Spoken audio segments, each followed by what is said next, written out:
Assalamualaikum warahmatullahi wabarakatuh. Saya Nadia Puspaanggraini. Saya dari Fakultas Ilmu Komunikasi. Jadi di sini saya akan mereview dari sebuah jurnal yang berjudul Menjadi Pembicara Publik Andal, Fenomenal Public Speaker Antara Kebutuhan dan Tren. Mulai dari abstrak. Di tengah gempuran jutaan informasi yang muncul di hadapan kita setiap hari, menuntut seorang public speaker untuk memikirkan strategi yang andal agar pesan tersampaikan secara efektif dan bertahan lama dalam benak audien. Dan di artikel ini berpendapat bahwa public speaking bukan sekedar sebagai keterampilan berbicara, namun sudah menjadi kompetensi yang mensyaratkan terintegrasinya 4 unsur dalam diri public speaker, yaitu ada science, skill, arts, and soul. Dalam jurnal berjudul Menjadi Pembicara Publik Andal, Fenomenal Public Speaker Antara Kebutuhan dan Tren, penulis memuat tentang betapa pentingnya suatu public speaking, khususnya bagi para pemimpin atau petinggi.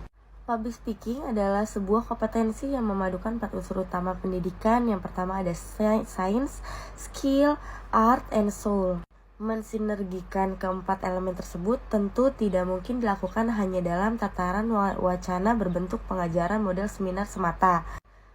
Dibutuhkan latihan dan praktik terus-menerus dan konsisten demi mencapai kualitas lulusan yang baik. Penulis dalam jurnal juga menyinggung terkait Toastmaster Internasional yang mengembangkan 2 jalur kurikulum komunikasi dan kepemimpinan. Di sini kita dapat menarik kajian akademik atas kompetensi tersebut hingga ribuan tahun ke belakang. Namun hal tersebut bukanlah maksud dari tulisan ini. Tulisan ini disiapkan untuk mengajak para pendidik agar memahami bahwa tantangan masa depan sangat menuntut kemampuan komunikasi yang prima. Komunikasi interpersonal maupun komunikasi publik. Silberman tahun 2003 bahkan memasukkan unsur public speaking di dalam alat pengukuran gaya kepemimpinan seseorang. Sedangkan Carter Aldrich Goldsmith tahun 2005 mengungkapkan bahwa seorang pemimpin perlu memiliki kemampuan public speaking agar dan sadar tentang bagaimana komunikasi mereka dapat mempengaruhi orang lain. Dalam era masyarakat informatif seperti ini, ragam teknik pencarian sumber informasi dan akurasi informasi yang diperoleh sangatlah penting dalam proses pengambilan keputusan profesional. Hal ini menunjukkan pula bahwa kapasitas komunikator atau publik dalam menyajikan gagasan-gagasannya sangatlah mengedepan, sebagaimana layaknya beragam kasus-kasus lain.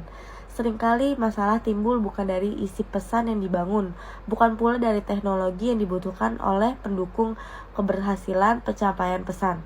Persoalan utama yang sering melandasi para komunikator atau publik justru terletak pada kapasitas komunikasinya, baik strategi maupun teknik.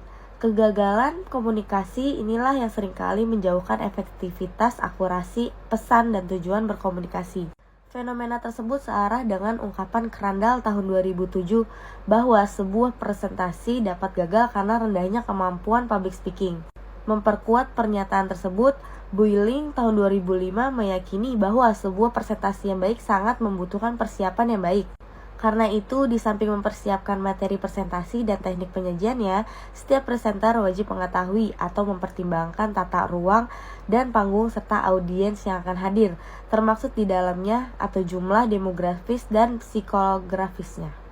Dalam menyajikan gagasan di hadapan publik, dibutuhkan seluruh kemampuan komunikator untuk mendukung setiap kata dan kalimat yang meluncur. Ketidaksiapan dan tidak keyakinan penyaji atas kompresifnya materi yang hendak disajikan seringkali menjauhkannya dari keberhasilan melakukan public speaking. Hal ini akan menjadi semakin parah ketika sang penyaji tidak cukup memiliki bekal dalam berkomunikasi dengan publik. Para ahli komunikasi sangat memahami juga bahwa Aristoteles dalam retorik mengungkapkan 3 elemen utama yang menjadi pusat kajian tentang public speaking, yaitu penyaji, isi pesan, dan audiens. Dan tidak dipungkiri bahwa kekuatan menghadirkan drama sangat memberikan warna dalam public speaking. Isi pesan adalah kalimat-kalimat yang meluncur deras untuk mengungkapkan sebuah gagasan utama yang diorganisir dan dikembangkan sedemikian rupa agar sanggup menyampaikan pesan lugas dan gamblang Agar dapat menyajikan pidato dengan baik, maka seorang penyaji perlu untuk melengkapi dirinya dengan informasi tentang audiens dan tata ruang yang hendak dihadapinya melalui pemahaman atas audiens tersebut. Setiap public speaker berpeluang untuk memiliki sensitivitas atmosfer yang dihadapinya sekaligus membangun kebersamaan dengan audiensnya. Hal yang sama juga ditegaskan oleh Rice tahun 2001 ketika seorang pelaku sedang mengharapkan pesannya dapat diterima dan ditangkap dengan baik oleh audiensnya. Di sini saya akan memberitahukan beberapa kelebihannya dari review jurnal ini. Yang pertama, penulis menjelaskan secara detail dan komprehensif tentang poin-poinnya. Yang kedua, bahasa yang digunakan penulis untuk artikel tersebut bagus dan penyampaiannya mudah dipahami. Yang ketiga, ada poin penulis bahwa selain teori harus juga diimbangi dengan praktik dan latihan terus-menerus juga relevan agar tercipta kemampuannya public speaking yang baik dan mumpuni. Nah, yang keempat, ada penulis memberikan modul referensi untuk mempelajari public speaking. Di sini kekurangannya itu ada secara keseluruhan artikel yang dibuat oleh penulis memiliki lebih banyak kelebihan daripada kekurangannya. Kekurangan yang dimiliki oleh artikel tersebut salah satunya ialah sistematika penulisan yang kurang rapi, di mana tidak terdapat bagian identifikasi, masalah, pembahasan, dan sebagainya, dan semua disatukan dalam pendahuluan. Akan tetapi secara substansi artikel tersebut tidak memiliki kekurangan. Sekian presentasi dari saya, mohon maaf bila ada perkataan dan kata-kata yang salah yang dikurangkan atau dilebihkan. Terima kasih. Assalamualaikum warahmatullahi wabarakatuh.